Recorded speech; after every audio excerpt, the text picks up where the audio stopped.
안녕하세요. 네, 반갑습니다.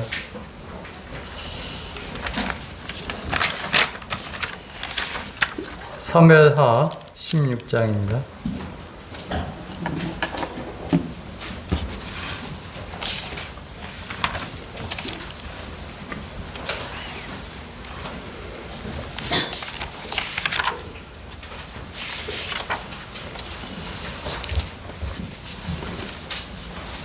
이제 다윗 왕이 압살롬의 그 반역을 통해서 이제 쫓겨나는 그러한 그 장면이 나오는데요.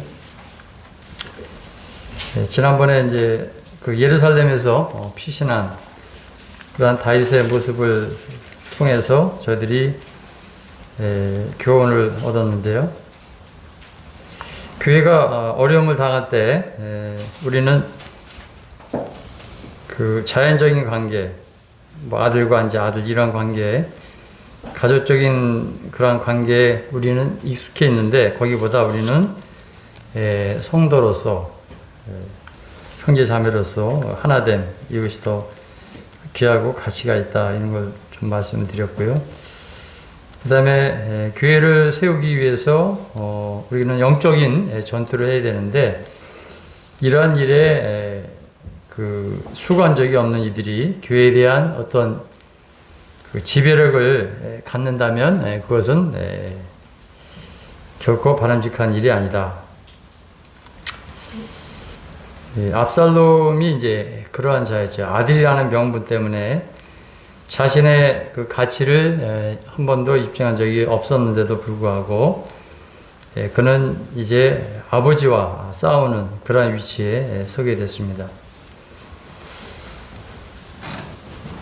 그래서 이 압살롬과 같이 그 대적과 쉽게 얘기하면 이 사탄과는 한 번도 싸워보지 않았으면서 오히려 자기 형제들과 더불어 싸우려 한다는 것은 참 안타까운 일이죠. 그래서 우리들이 전도라든지 또 주님 안에서 주님을 위해서 헌신함이라든지 이런 것이 없이 그냥 쉽게 자기가 어떤 위치에 서기 위해서 나온다는 것은 참으로 어려운 부분인 것을 보게 됩니다.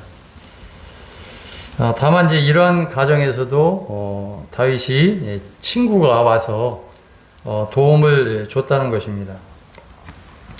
하나님께 속한 것을 지원하고 또 때로는 이 하나님을 경외하는 자들이 이 주님 편에 있는 자들이 성도가 있다는 것에 대해서 감사를 우리가 드리고요.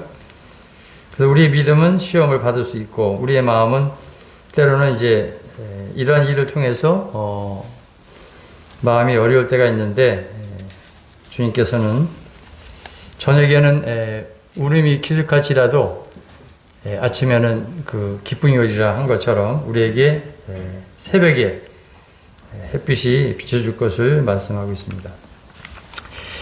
16장 1절 읽기 전에 그 37절에 보면 다윗의 친구 후세가 곧 성읍으로 들어가고 압살롬도 예루살렘으로 들어갔더라 이런 부분이 나옵니다. 그리고 이제 16장 17장에 보면 이 다윗의 친구 후세가 큰 역전의 계기를 삼는 일을 이제 하게 되는데 물론 이것은 성령께서 도와줍니다.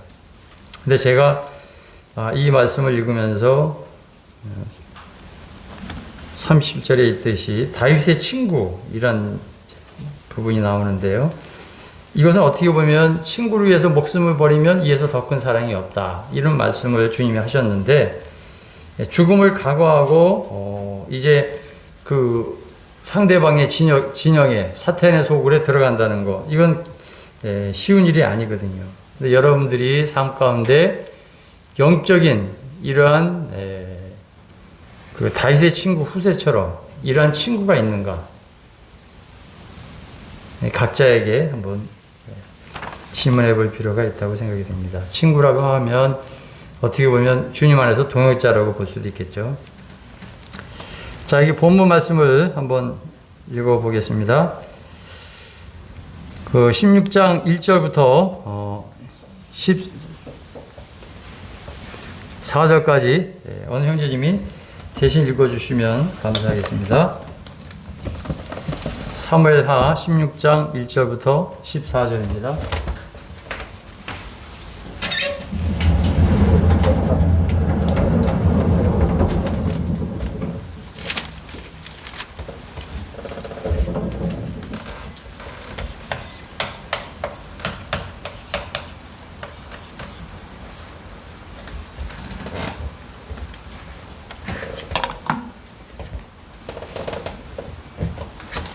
네, 어느 형제님이 좀 읽어주시기 바랍니다. 다윗이 마루턱을 조금 지나니 무이보셋에 사한 시바가 안장 지은 두 나귀의 떡 200과 건포도 100송이와 여름실과 100과 포도주 한 가죽 부대를 싣고 다윗을 맞는지라. 왕이 시바에게 이르되 내가 무슨 뜻으로 이것을 가져왔느냐. 시바가 가로되 나귀는 왕의 권속들로 타게 하고 떡과 실과는 소년들로 먹게 하고 포도주는 들에서 분비한 자들로 마시게 하려 함이니이다. 왕이 가로되 내 주인의 아들이 어디 있느뇨. 시바가 왕께 고하되 예루살렘에 있는데 저가 말하기를 이스라엘 족속이 오늘 내 아비의 나라를 내게 돌리리라 하나이다. 왕이 시바더러 이르되 무비보셋에게 있는 것이 다 내 것이니라. 시바가 가로되 내가 절하나이다. 내 주 왕이여 나로 왕의 앞에서 은혜를 입게 하옵소서 하니라.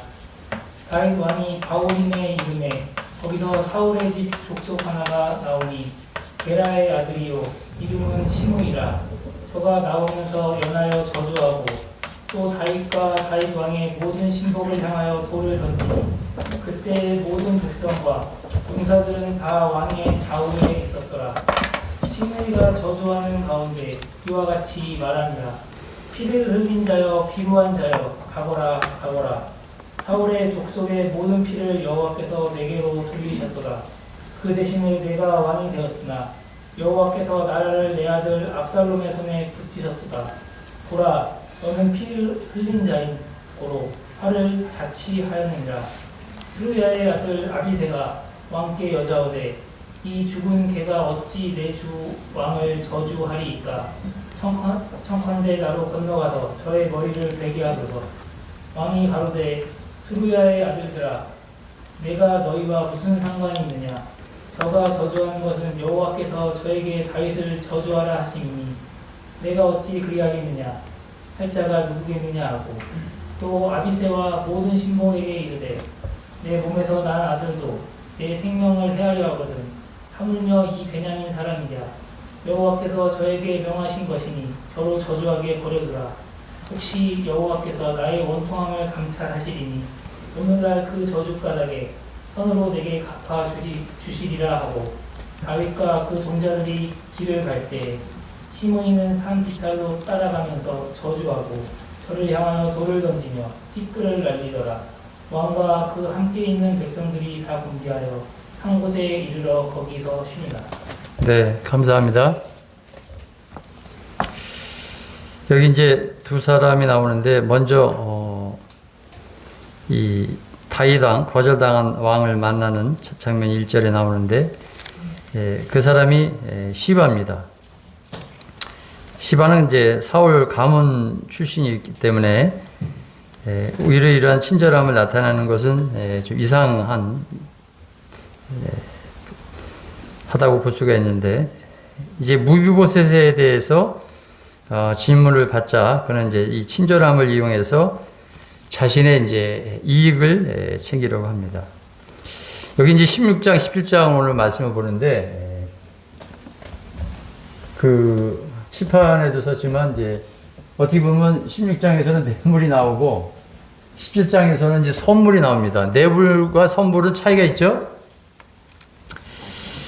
목적이 이제 다른 곳에 있는데 이 주인인 이 무이보셋 절뚝발이인 자기 주인을 비방하고 또 이제 이러한 일을 통해서 다윗 왕에게 모든 그 기업을 이제 얻게 됩니다.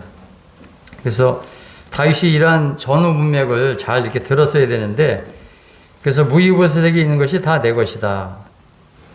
그리고 이제 시바는 종의 입장에서 이 무비보셋이 주인이 왜 못 얻는지를 사실 설명을 해야 되거든요. 근데 사실은 이제 다른 부분에 보면은 다윗에게 가고자 했지만 그 나기에게 이제 안장을 지우라는 이 무비보셋의 명령을 받고도 그것을 이행하지 않았습니다. 불순종한 거죠. 그리고 사실 무비보셋은 우리가 다 알다시피 그 두 다리가 다 절름발이거든요. 그러니까 혼자서는 여행할 수 있다는 것은 불가능한 일인데, 그래서 이러한 그 시바가 다윗 왕에게 과도한 친절을 통해서 결국은 그 사실 피곤한 중에 어려운 중에 이러한 것들을 갖다 줬다는 것은 아주 다윗 왕에게는 흡족한 거거든요. 근데 이제 이런 걸 통해서 결과적으로 목적이 이제 이것이 마음에서 우러나온 것이 아니라 자기가 그 주인의 그 자리를 무이보셋의 자리를 재산을 탈취하고자 하는 그런 데 있었던 것을 보게 됩니다. 그러니까 결국은 그건 선물이 아니라 뇌물이 된 것이죠. 그래서 자기 주인을 이제 비방하면서 무이보셋이 왜 오지 않았는지 설명하지 않고 오히려 그 오지 않은 동기가 이 왕권을 이제 무이보셋의 할아버지 사울 왕의 왕권을 다시 되찾기 위한 것이다. 이런 거짓말을 했던 것을 보게 됩니다. 근데 다윗이 여기서 이제 어려운 상황이지만 뭐 정선적인 상황은 아니잖아요. 도망가는 쫓겨난 상황에서 정신이 없었겠지만 이 거짓말을 이제 잘 파악할 수 있었을 기회가 있었는데 사실 절름발이라는 것은 모세오경을 통해서 보면 그 왕이 될 수 있는 자리가 아니거든요.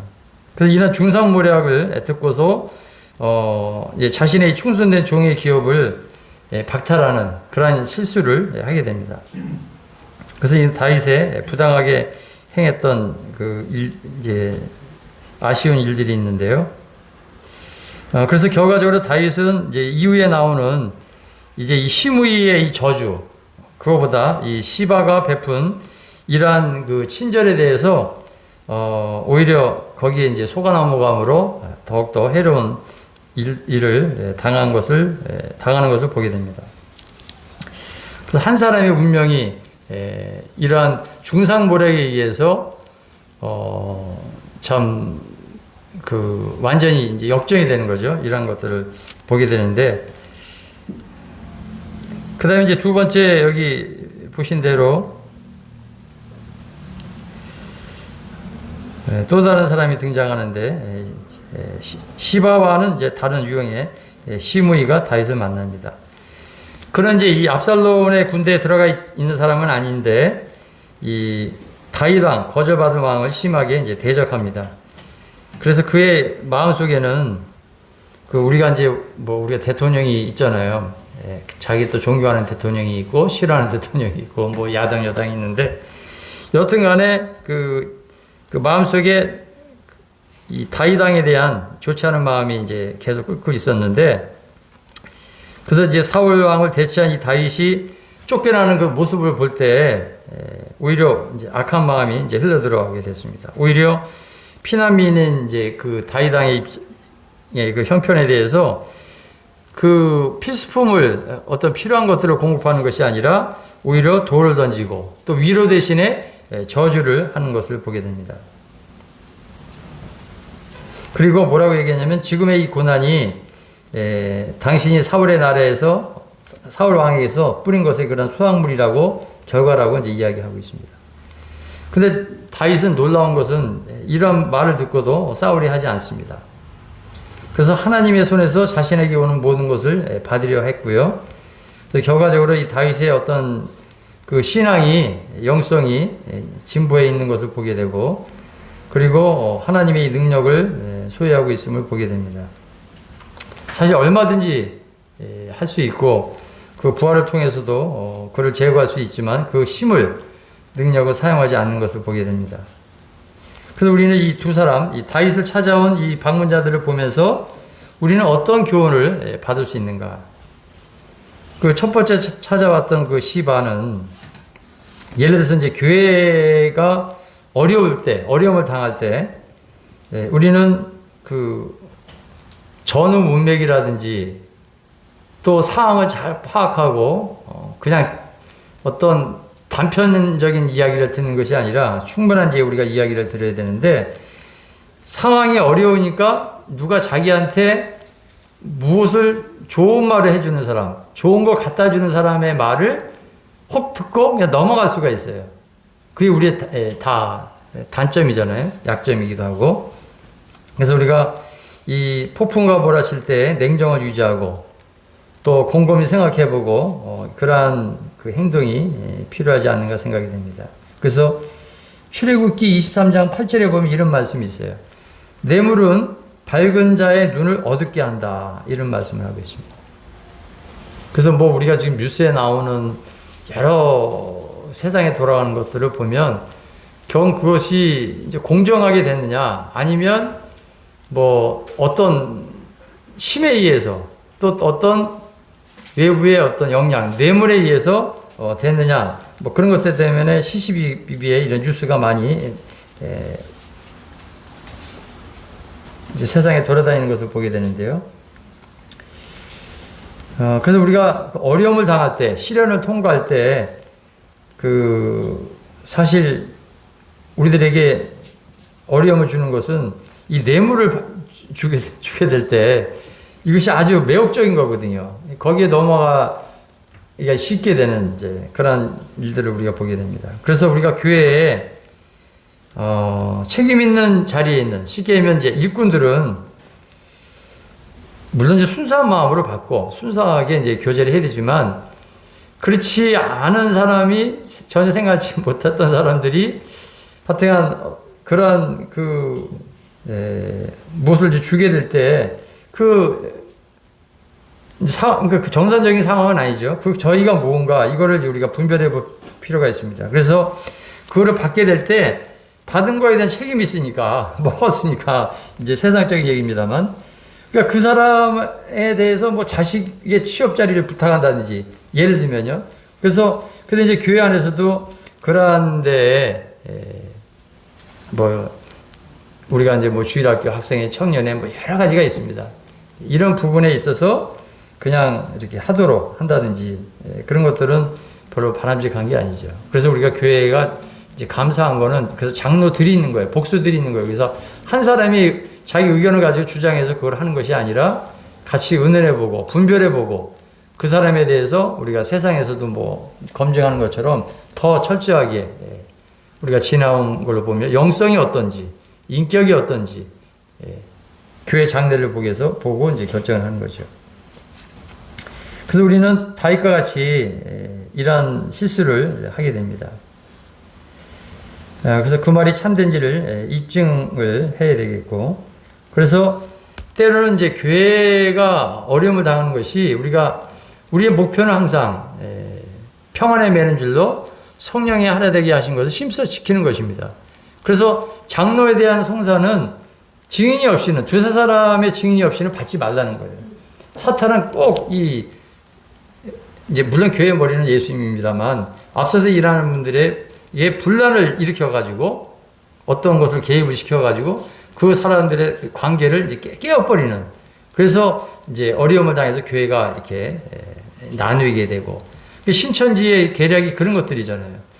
침투해가지고 장로들 쪽에 또 목사들 쪽에 이렇게 뭐 세력을 다툼을 해가지고 어렵게 해서 관계를 끊어서 이제 결국 교회를 이제 통째로 이제 자기들이 이제 점령하는 그런 이야기를 우리가 듣게도 됩니다만. 그래서 이 무이보셋에 대한 이 말해진 바가 진실이라면 다윗이 행한 조치는 잘한 거겠죠. 하지만 우리가 이제 결과적으로 이제 보면 실수한 거잖아요. 이 시바의 말이 거짓말이었거든요. 그래서 여기에 대한 다윗의 형벌은 부당한 거였죠. 그래서 우리 이제 인도자들이 누군가의 거짓된 이야기를 듣고 판단을 내린다면 그것은 교회의 큰 손실이죠. 그래서 여러 이야기를 주의해서 들을 필요가 있습니다. 그리고 이제 시므이는 여러 가지 이제 우리에게 또 교훈을 주게 되는데 별로 평상시에 뭐 활동이라든지 뭐 드러난다든지 두드러진다든지 그렇지 않은 사람이 갑자기 나타나가지고 그 교회가 어려울 때 쉽게 말해서 지금 다윗 같은 경우는 위기의 때잖아요. 이때 나타나가지고 엄청난 파워를 가지고 이 다윗을 이제 저주하고 욕을 하고 그런 행동을 하는 것을 보게 됩니다. 사탄이 역사하는 거죠.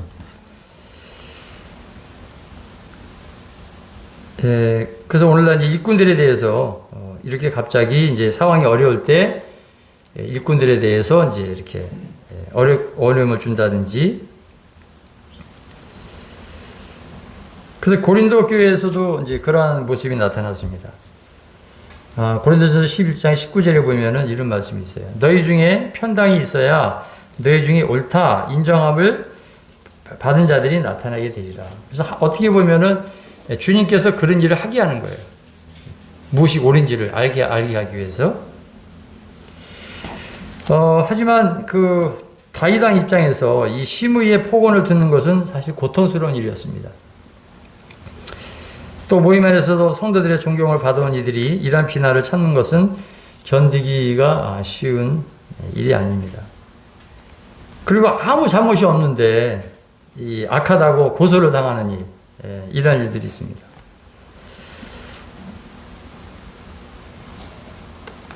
그래서 다윗은 이 시므이를 침묵시킬 필요가 있었지만 그렇게 하지 않았어요.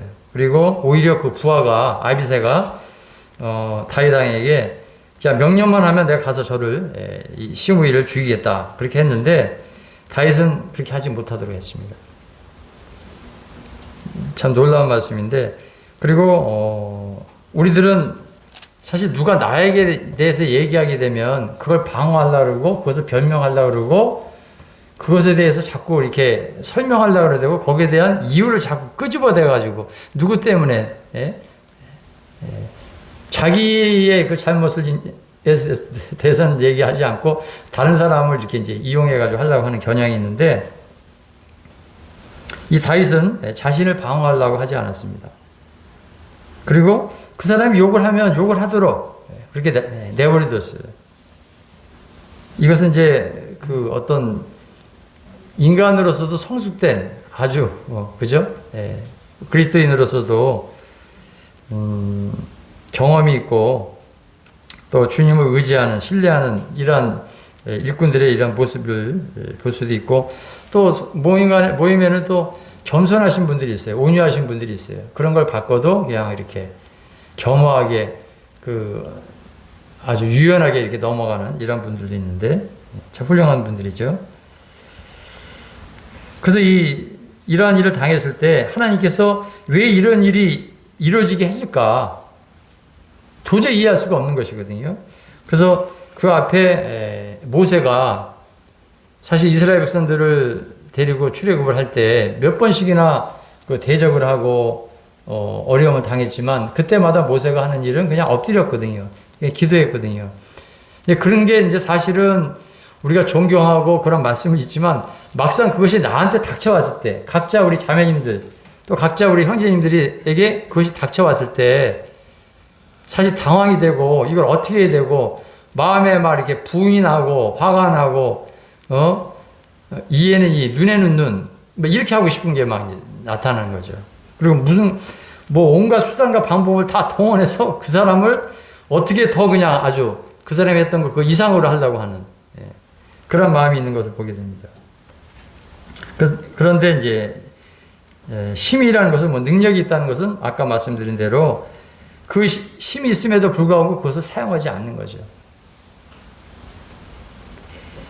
근데 이제 상황은 또 이것이 정상적인 상황이라면 마치 우리 지역교회가 고해하고 평안한 가운데라면 이런 걸 능히 우리가 유연하게 대처할 수 있고 쉽게 이걸 풀어나갈 수 있어요.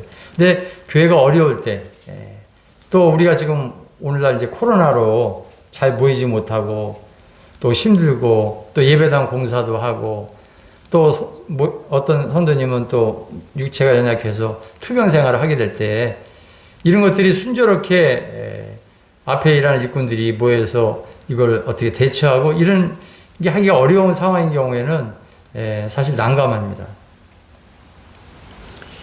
그래서 이 지역계 인도자들이 거절당하고 통제력을 상실할 때 그들은 심판을 집행하는 책임을 이해하기가 어렵습니다. 마땅히 그렇게 해야 함을 알면서도 그렇습니다. 지난 5월 달에 일을 하는데 그 일할 수 있는 기회를 줬는데도 갑자기 사탄이 역사해서 그런지 그 우리를 어렵게 했던 시공사 사람들 쪽에 사람들과 뭐 또 현장에서 일하는 사람들 그렇게 있는 상황이 있는데 그 일하는 이제 방법이 여러 가지가 이제 다를 수가 있어요. 근데 갑자기 이제 화를 내면서 또 야단을 치면서 그러니까 우리 같이 일하는 입장에서는 사실 부끄럽잖아요. 네? 그러니까 그것을 뭐 당하고 무난할 수밖에 없고 창피해서 갈 수밖에 없는 그런 상황이 있는데 사실 어떻게 보면 그거는 뭐 우리가 교회에 정상적이라면 우리가 심하면 불러서 권면도 할 수 있고 얼마든지 할 수가 있겠죠. 근데 또 주님이 일주일 뒤에 특별한 잘못이 없는데 그 밤에 피곤해서 잠을 자는데 시공사 그 여기 맡은 사람이 전화를 해가지고 막 욕을 해대고 아침에 보니까 카톡에다가 그 뭐 20몇 번에 그냥 그 욕을 갖다가 막 이렇게 그걸 보내오고 그 도저히 이해가 안 되는 거예요. 오히려 이제 적반하장이죠. 근데 주님이 왜 그렇게 했을까? 사실 그런 부분을 위해서 우리가 얼마든지 법적으로 대응해서 할 수가 있어요. 근데 이게 주님이 왜 우리에게 이것을 주셨을까? 사실 개인적으로나 뭐 순간적으로 감정이 있으니까 뭐 한번 해보자 뭐 이렇게 할 수도 있겠죠. 그러나 주님이 이런 일을 일주일간에 계속 어려운 일들을 당하게 하는 이 모습들을 통해서 이 말씀이 생각이 되고 또 다윗과 같은 그러한 자세 또 나에게 개인적으로 들어야 할 입장이고 이것이 무슨 주님의 사인이구나 이게 때가 됐구나 내가 받아야 할 부분이구나 이제 이런 것을 경험하게 됩니다. 자 16장 15절서부터 이제 17장 23절 마지막까지인데요. 자 그래서 다윗의 친구 이 후세가 이 아이도벨의 모략을 이제 이기게 됩니다. 이것은 도저히 인간적으로 뭐 사리분별을 통해서도 있을 수가 없는 일인데 성령께서 이 일을 합니다. 하나님이 하시는 거죠. 자 이제 다윗의 예상대로 이제 압살롬은 예루살렘에서 들어와서 이제 권좌를 차지했습니다. 그리고 압살롬 이 곁에는 핵심 모사인 아이도벨이 있었습니다. 그리고 더불어서 온 이스라엘의 이 거대한 병력들, 자원 세력이 함께했습니다. 그리고 예루살렘 성은 쉽게 함락되었습니다. 그리고 이제 성 안에 들어가자 이 압살롬은 이제 왕으로서 아버지의 친구였던 후세를 만나게 됐습니다. 그래서 아버지에게 가까운 친구가 아버지를 버리고 새로운 통치자인 자신을 지지한다는 사실에 한편 이제 놀랍기도 했지만 이제 우쭐대는 마음, 교만한 마음 때문에 그 아버지의 친구 후세가 사실은 지금 변장해가지고 아버지 편에 있는 거잖아요. 그래서 스파이로 들어온 거를 이제 모르고 있었습니다. 그래서 하나님께서 하시는 거죠. 왜냐하면 하나님은 다윗을 세우기 위해서 이 반역했던 이 압살롬을 결과적으로 무너뜨리기 위해서 이런 전략을 작전을 이제 했던 거죠. 자, 그 다음에 이제 거기 뭐 좀 부끄러운 부분이 나오지만 내용들이 나옵니다만 당시 왕들이 정복자들은 흔히 먼저 왕의 이 아내들과 첩들을 다 이제 뺏어버리는 취하는 그러한 문화가 있었던 것 같습니다. 그래서 이제 이 아이도벨의 조언을 듣고 지붕에 장막을 치고서 사람들이 지켜보는 앞에서 그 일을 행했습니다. 그리고 사실은 이제 그의 아버지 다윗이 그 지붕에서 한가하게 이제 거닐다가 죄악을 범하게 됐잖아요. 11장에서. 근데 그것이 이제 결과적으로 심은 대로 걷는 것처럼 그대로 나타났습니다. 현재 징벌로 나타났는데 사무엘하 12장 12절에 보면 너는 은밀히 행하였으나 나는 이스라엘 무리와 백주의 일을 행하리라 하셨나이다. 그래서 다윗은 다른 사람의 아내를 취했는데 이제 그의 아들은 오히려 다윗의 그 아내들을 취하고 있습니다. 그래서 정력으로 인해 범한 죄가 말 그대로 그 열매로 나타나고 있는 것을 보게 됩니다. 그 다음에 이제 다윗과 압살롬은 공이 이 아이도벨의 모략을 높이 평가했는데요. 아이도벨의 그 모략은 우리가 이제 제사장들이 재판할 때 가슴에 흉패에 두고 그 분별할 때 우림과 둠빔이라고 있죠. 그와 같은 수준에 도달한 아주 뛰어난 모사였습니다. 근데 이 아이도벨은 이제 여기 나타난 대로 가룟 유다와 같은 그러한 이제 당황스러운 인물이었던 것을 보게 되고요. 또 이 아이도벨과 가룟 유다는 이제 하나님의 이제 참 진실한, 참 충성스러운 종들처럼 보였지만 둘 다 하나님의 참된 종이 아니라는 것을 보게 됩니다. 능란한 이제 이러한 일들을 했지만 그 근원이 어디에서 있었는지 우리는 알지 못하고요. 다만 그와 함께했던 뭐 예수님 12제자도 마찬가지고 여기 주변에 있는 사람들도 이 아이도벨이나 가룟 유다가 가짜라는 것을 의심하지 못했습니다. 그래서 결과적으로 여기 지금 본문에 나와 있는 대로 17장에 이제 그게 자세히 나오는데요. 이 아이도벨이 내놓은 이제 두 번째 계획은 지금 아주 어떻게 보면 합당한 일입니다. 중요한 일인데 만약에 그대로 했다면 다윗 왕은 죽고 또 다윗 왕의 군대는 이제 살릴 수가 있었고 말 그대로 이제 압살롬이 온 민족의 명실공히 그러한 이제 왕으로 나아갈 수 있었는데 그것이 이제 안 됐던 걸 보게 됩니다. 그래서 이 아이도벨의 전략은 뭐냐면 그 다윗 왕이 지쳐 있을 때 이제 사람이 가서 공격하자는 것이었습니다. 그리고 이것은 성공을 거둘 가능성이 아주 높았는데요. 그리고 또 아이도벨은 이 습격을 하게 될 때 자기가 이제 리더가 되겠다. 그렇게까지 얘기했습니다. 근데 하나님께서 섭리하셔가지고 두 번째 이 다윗의 친구 후세를 불러가지고 너는 의견이 어떠냐 이걸 이제 듣게 되죠. 그래서 이러한 기회를 받아서 후세가 아이도벨의 그 계획을 다 알고 있었기 때문에 180도 완전히 다른 계략을 했습니다. 그러니까 이 아이도벨은 소수가 가가지고 다윗만을 죽이자. 그렇게 얘기했는데 이 후세는 그게 아니라 전체가 다 나가가지고 그 다윗뿐만 아니라 다윗의 군대들을 다 없애버리자. 이제 이런 이야기를 하게 된 것입니다. 그래서 거기에 대한 이제 그 합당한 설명을 다윗의 친구 스파이죠. 후세가 설명을 다 하게 됩니다. 그래서 그들이 굴 속에 숨어 있을 터이므로 그의 용사들과 맞닥뜨려 다윗을 죽이는 일은 이건 잘못된 것이고 안 좋은 결과를 얻게 될 것입니다. 그리고 이제 훨씬 더 대규모의 공격을 해야 할 필요가 있습니다. 그래서 이스라엘 군대 전체가 이 압살롬 본인의 명령을 받아 배치되어야 한다고 주장했습니다. 그러니까 이제 압살롬을 이렇게 이제 자꾸 키운 거죠. 당신이 나가가지고 당신이 명령해서 승리를 이렇게 하도록.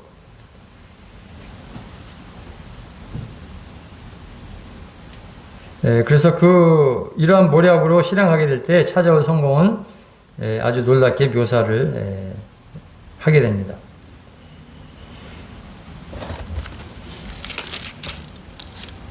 그래서 이런 이야기를 하는데 7장 13절 또 만일 그가 어느 성에 들었으면 온 이스라엘이 밧줄을 가져다가 그 성을 강으로 끌어들여서 그곳에 작은 돌 하나도 보이지 아니하게 할 것이니이다 하매 아주 그 과장스러운 이런 이야기를 했는데 이것이 이제 오히려 그 압살롬에게 좋은 모사로 받아들여지게 됐습니다. 그래서 이 아이도벨의 이 모사는 실패가 받아들이지 않게 됐고 이 후세의 계획에 받아들여지게 됐습니다. 자, 여기에는 말씀드린 대로 이 하나님의 어떤 주권이 개입되어 있는 것을 보게 됩니다. 성령께서 하신 거죠.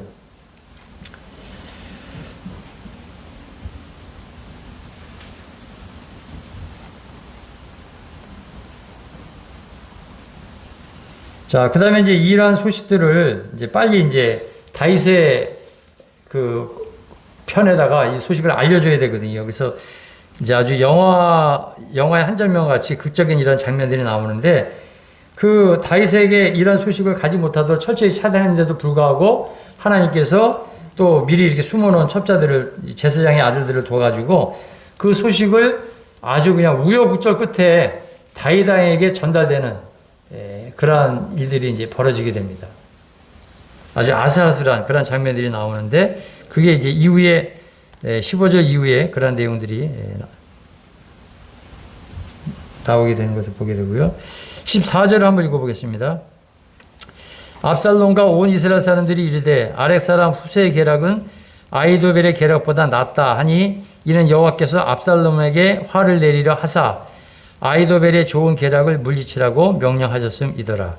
그 다음에 이제 15절서부터 아주 구적인 장면이 나와서 전달이 돼서 21절, 22절 읽겠습니다. 그들이 간 후에 두 사람이 우물에서 올라와서 다윗 왕에게 가서 다윗 왕에게 말하여 이르되 당신들은 일어나 빨리 물을 건너가소서. 아히도벨이 당신들을 해하려고 이러이러하게 계략을 세웠나이다. 22절 다윗이 일어나 모든 백성과 함께 요단을 건널새 새벽까지 한 사람도 요단을 건너지 못한 자가 없었더라.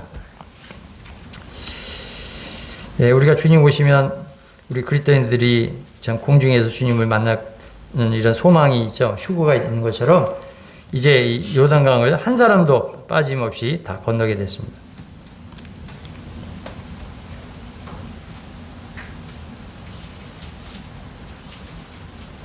자, 그 다음에 이제 이 아히도벨이 자기의 이 모략이 폐해지고 후세의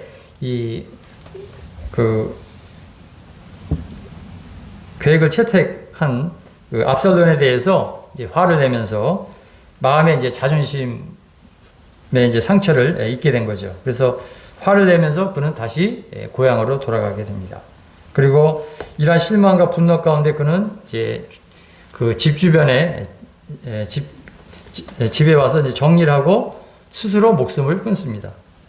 그래서 이러한 행동을 볼 때 가룟 유다를 상징하는 것을 보게 됩니다. 그래서 아히도벨은 옛 주인인 다윗을 배신하게 됐고 지금은 새 주인인 압살롬에게 버림을 받았습니다. 그리고 그는 모사로서 전문가였지만 그 자존심이 강했기 때문에 자기보다 못한 이 후세에 의해서 이제 자기가 그 평가를 받지 못한 것에 대해서 참을 수가 없었던 것이죠. 그래서 우리는 특별히 이제 높은 위치에 앉은 자들이 자기의 어떤 그 위치에서 그것이 자기가 마음대로 되지 않을 때 그러한 술책을 구사하지 못했을 때 이제 어려움을 당하는 이러한 부분들을 보게 되고요. 특별히 이제 지역교회 안에서는 이제 이러한 일들이 있으면 안 되겠죠. 세상에서는 이제 여러 가지 우리 연석국 같은 거 이런 거 보면 전부 그런 욕심과 인간의 겉모술수 이런 것들이 나오잖아요. 용서하지 못하고 이런 부분들이 주를 이루고 있는데요. 하지만 이제 세상에서는 여러 가지 인간의 술수와 어떤 자연적인 지혜가 높이 평가를 받게 되는 것을 우리가 알 수 있는데 하나님의 교회에서는 사실 반대죠. 하지만 이제 우리가 주님을 섬기다 보면 전도 전략이라든지 또 교회의 어떤 부흥, 교회의 어떤 대형화 이런 걸로 자꾸 이제 하다 보면 세상의 것들을 자꾸 이제 모방하는 거예요. 세상의 어떤 방식, 마케팅이라든지 또 어떤 대형 교회에서는 이렇게 하더라든지 또 우리 모임에서는 또 이렇게 하더라든지 그런 걸 자꾸 이제 도입하고 또 그런 걸 받아들이고 하게 되거든요. 근데 그게 어울리지 않는 옷이 많거든요. 각 지역교회는 지역교회의 하나된 가운데 지역교회 앞선 형제님들이 분별해서 지역교회가 성경이 무엇을 말하는지를 놓고 그 지역교회 형편에 따라서 주님을 이렇게 섬겨 나가야 되거든요.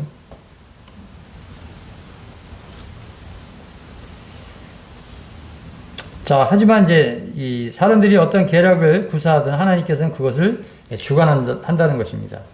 그래서 참된 종들을 이제 하나님께서 보호하시고 이제 구원해 내시는데 보이지 않는 손길이 있어요. 그러니까 때를 따라 돕는 은혜도 있고 하나님께서 이 교회가 어떤 사람의 교회가 아니고 하나님의 교회이기 때문에 자신의 교회이기 때문에 자신이 피로 사신 교회이기 때문에 하나님께서 세우신 일꾼들을 통해서 장로들을 통해서 이 일을 하도록 하나님께서 그 어려운 환경 가운데서도 인도해 내신다는 거예요.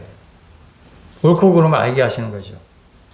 그래서 하나님은 모든 것을 통제하십니다. 그래서 위기의 순간이 찾아올 때 우리는 이런 것들을 보게 됩니다. 다시 한번 말씀드립니다만 이 교만한 자들은 쉽게 분노를 낸다는 거예요. 그리고 자신보다 뛰어난 사람이 있으면 그것을 참지 못하는 거예요.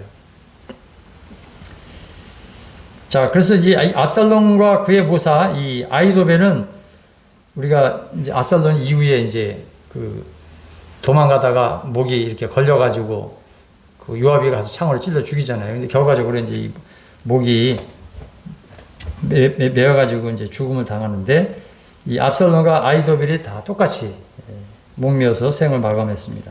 그래서 그들이 잠시는 참 왕권에 또 가장 뛰어난 모사였지만 짧은 시간을 보낼 수밖에 없었던 것을 보게 됩니다. 그래서 잠언 4장 18절을 보시면요. 의인의 길은 돋는 햇볕 같아서 점점 빛나서 원만한 광명에 이른다. 여하튼 이제 이러한 그 반역이 발생이 되면 지역교회 안에서는 이제 많은 슬픔과 해악이 초래되는 것을 보게 됩니다. 그리고 처음에는 그것이 옳은 듯 보이고 그것이 뭐 잘된 것처럼 보이지만 시간이 지나면 이제 하나님께서 이제 주권적으로 간섭하실 때 그것이 잘못된 것을 보게 됩니다. 그리고 이 교회가 어떤 사람의 어떤 심에 의해서 되어지는 것이 아닌 것을 보게 됩니다.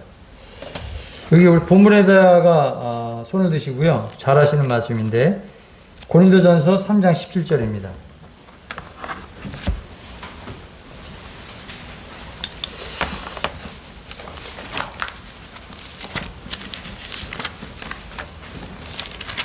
고린도전서 3장 17절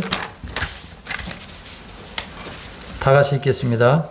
시작. 누구든지 하나님의 성전을 더럽히면 하나님이 그 사람을 멸하시리라. 하나님의 성전은 거룩하니 너희도 그러하니라. 이 성전은 뭐 예배당을 얘기하는 것이 아니라 주님의 이름으로 모인 이 교회를 얘기하는 거죠. 그래서 모든 우정이 다 참되지 않은 것을 보게 되고 또 감독들을 지지할 때 때로는 이제 뭐 내가 누구 편에 서면 조금 더 도움이 되겠지. 또 누구한테 인정을 받으면 우리는 이제 세상에서 뭐 이제 주순다 그러잖아요. 그렇게 되는 것은 아니잖아요. 교회에서는요.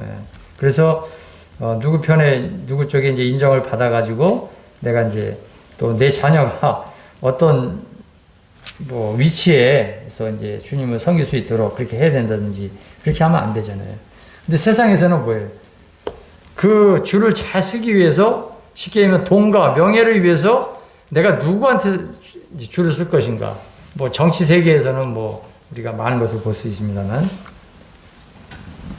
그것은 자기의 안락을 위해서 움직이는 처사이죠. 자, 그 다음에 이제 17장 본문으로 와서요. 사무엘하 17장 24절.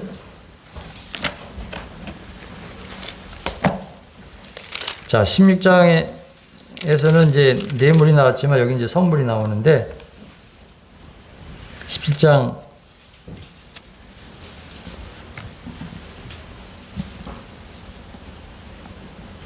24절부터 이제 나옵니다.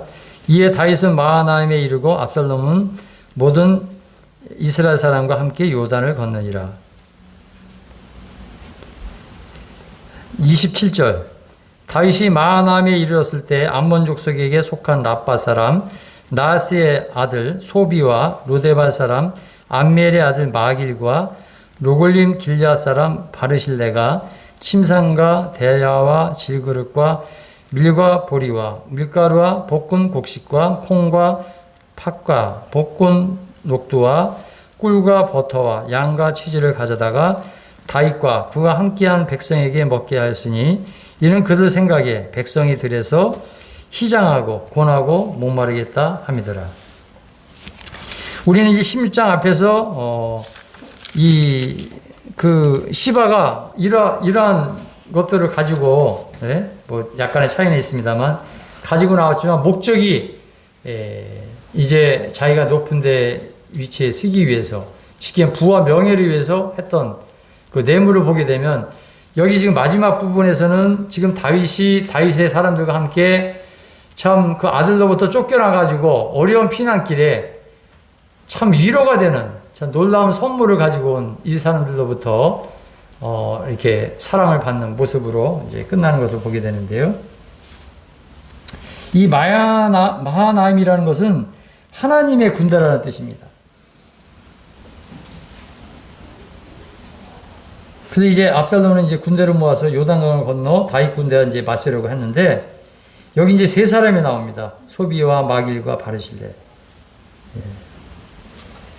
이 고귀한 세 사람은 다윗을 향한 그들의 존경과 감사를 나타낼 기회를 포착했습니다. 그러니까 우리는 찬스에 강해야 되거든요. 오늘날 보라 지금 구원받을 만한 때에 보라 지금 은혜의 날이라. 그래서 우리 장례나 또 결혼식을 통해서 마지막 이삭 죽기와 같이 가족들에게 우리가 복음을 전하는데 그렇게 세상이 완고하고 사탄이 그것을 밀어내고 있습니다. 또 우리가 이 마지막 때 코로나 시대에 어려울 때에 우리가 기회를 사서 두 사람이 한 사람보다 나오면 그들의 수고함으로 좋은 상을 얻는다. 그죠? 사실 지역교회에서 일꾼들은 지역교회 선도들이 주님 나라 갔을 때 의의 멸류관, 썩지 않는 멸류관, 뭐 영광의 멸류관 이런 것으로 상을 받게 하도록 일을 하도록 그러한 동기부여를 할 수 있는 그러한 하는 것들이 일꾼의 몫이거든요, 사실은요. 그래서 이제 결국은 선택은 본인들이 하는 거예요. 근데 어떤 사람들은 코로나를 통해서 아담아 내가 어딨냐 나무에 숨는 경우가 많습니다. 제가 무슨 성도들을 판단하고 정지하는 게 아니에요. 저 자신도 마찬가지였어요. 코로나를 핑계로 나무 사이에 숨어요. 근데 주님은 부르시잖아요. 아담아 내가 어느냐. 하나님은 다 알아요. 근데 핑계를 대는 거예요. 코로나 때문에 뭐 때문에 자 여기 이 예배당 우리가 공사를 지금 뭐 7, 8개월 하면서 이제 지쳐 있고 뭐 참 우리가 지금 끝까지 하여튼 버티고 있습니다만 어떻게 보면은 그 지금 우리가 내부 인테리어를 하면서 많은 성도들이 이제는 다 누구나 동참할 수 있는 기회를 우리가 처음부터 그렇게 이제 사실은 그런 마음이 있었거든요. 100% 시공사에 맡기는 게 아니라 이제 기회를 준 거예요. 그러니까 이럴 때 그동안 뭐 6개월, 7개월 동안 그냥 각자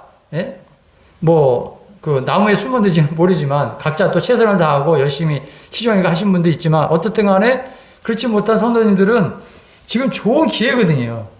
이때 나와서 많은 일들을 하게 됩니다. 그래서 우리 매주마다 우리 건축 하시는 형제님들이 회의를 하게 될 때 점심을 제공하시기도 하고 또 매일 지금 자매들이 나와서 간식을 많이 줘가지고 어떤 형제님은 지금 너무 3, 4kg가 쪘다 이런 얘기도 하는데 또 어떤 분은 매일 나와서 이제 청소하시는 분도 있고 이게 좋은 기회거든요. 상 받을 수 있는 기회. 자, 이 소비는 친절을 나타내는데 열망을 했고요. 그 다음에 마길은 이 무비보셋에게 이미 친절을 베푼 인물이었습니다. 그리고 다윗이 군피탈 때에 융숭이 대접을 했던 사람이고 바르실레는 이제 나중에 싸움이 끝난 후 다윗을 호위하고 요단강을 건너 되돌아갔습니다. 그리고 여러분들이 다 알지만 바르실레는 다윗이 이제 이 솔로몬에게 유언을 남길 때 거론했던 사람이었거든요. 그래서 그 바르실레 자녀에게 나이가 먹었기 때문에 그러한 상급이 돌아가도록 했던 걸 보게 됩니다. 그래서 지금 이 현실 가운데 이 공급품들은 절실히 요구되는 것들이었습니다.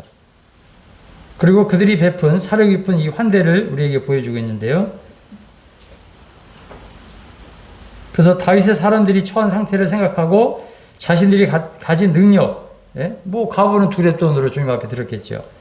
최선을 다해 필요한 것들을 공급을 했습니다. 그래서 어떤 분은 이제 몸으로 섬기시는, 그렇게 바쁜 가운데서도 매일 와서 그 바쁜 그 시간에 아기 돌볼 시간을 제외하고 그때 와서 하시는 분도 있고, 여러 이제 형태의 형제님들이 있고, 어떤 분들은 또 자기가 어떤 기술이 있기 때문에 그걸로 재능 기부하시는 그런 분들이 있습니다. 여기 이제 17장 27절로 29절 읽었는데요. 다윗도 이들이 갖고 온 침상 중 하나에서 잠을 자면서 아마 위로를 받으면서 다음과 같이 고백을 했을 것입니다. 이게 이제 시편 3편에 나오거든요. 우리 본문에서 손을 드시고 시편 3편을 보겠습니다. 시편 3편이 이제 이 다윗이 아들 압살롬을 피하면서 지은 시입니다. 시편 3편 1절 위에 보면 다윗이 그의 아들 압살롬을 피할 때에 지은 시. 여호와여 나의 대적이 어찌 그리 많은지요. 일어나 나를 치는 자가 많으니이다. 많은 사람이 나를 대적하여 말하기를 그는 하나님께 구원을 받지 못한다 하나이다. 셀라. 여호와의 주는 나의 방패시요 나의 영광이시요 나의 머리를 드시는 자신이다. 내가 나의 목소리로 여호와께 부르짖으니 그의 성산에서 응답하시는도다. 셀라. 5절. 내가 누워 자고 깨었으니 여호와께서 나를 붙드심이로다. 천만인이 나를 에워싸 진친다 하여도 나는 두려워하지 아니하리이다. 여호와 일어나소서 나의 하나님이여 나를 구원하소서. 주께서 나의 모든 원수의 뺨을 치시며 악인의 이를 꺾으셨나이다. 구원은 여호와께 있사오니 주의 복을 주의 백성에게 내리소서. 셀라.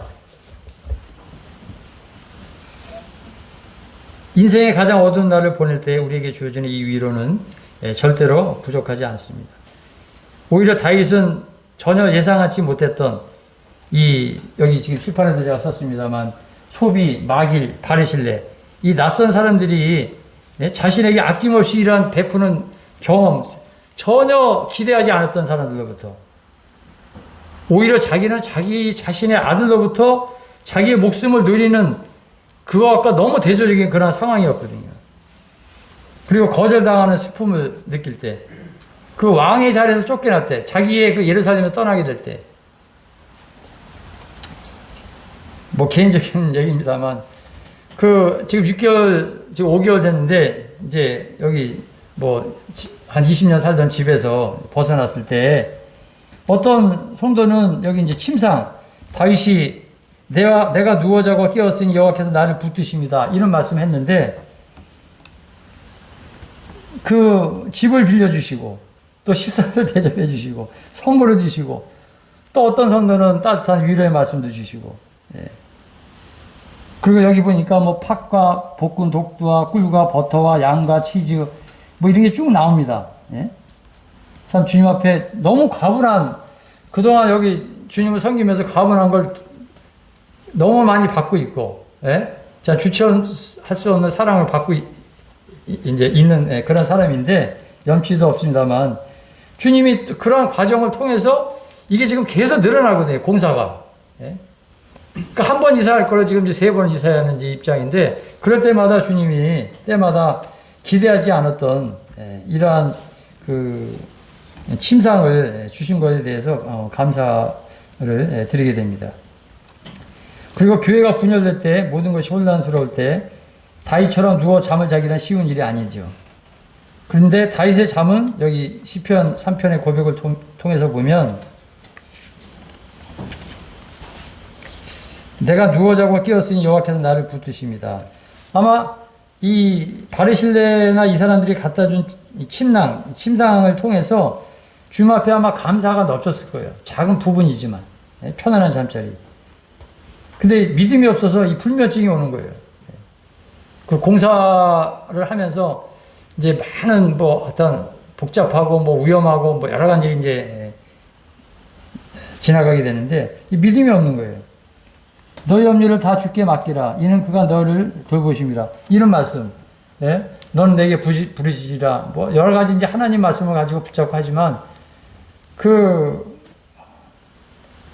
이제 믿음 없는 그런 것들이 이제 나타나게 됩니다.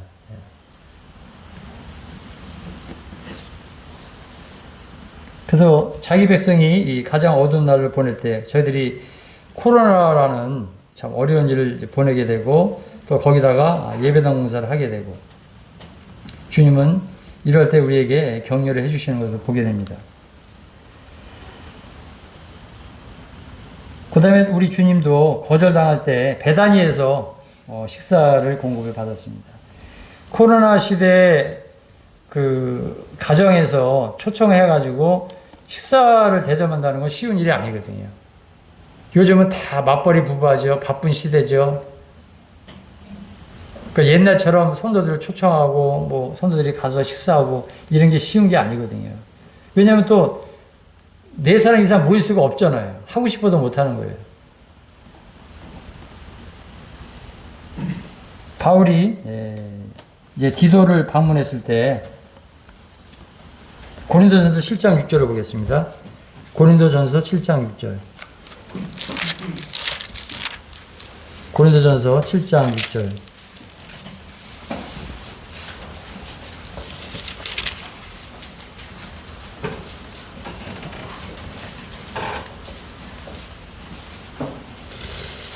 잘못 잘못인데.